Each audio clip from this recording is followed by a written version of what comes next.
what we've got here is Agile's Rip Kit. You'll see that on the strut, there's a collar at the bottom and a spacer at the top. And then this coil, made by Hyperco, provided by Agile, is added. So it adds spring rate.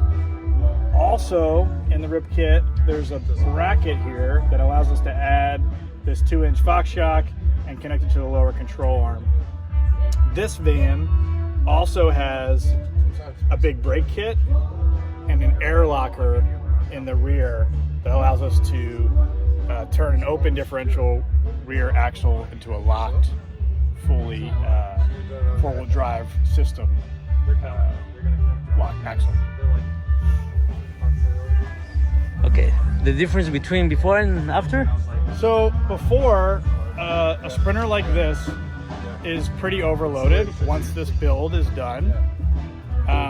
This increased spring rate with the coilover in the front and the leaf spring in the back adds capacity for the van in both spring and dampening. Makes it easier to drive, safer to drive, more stable, more controllable, more predictable. The big brakes help with the stopping, obviously.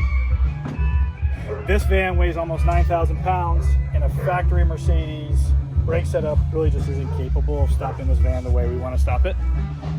So these upgraded calipers and rotors stop it much quicker, much more predictable. Thank you so much. Thank you.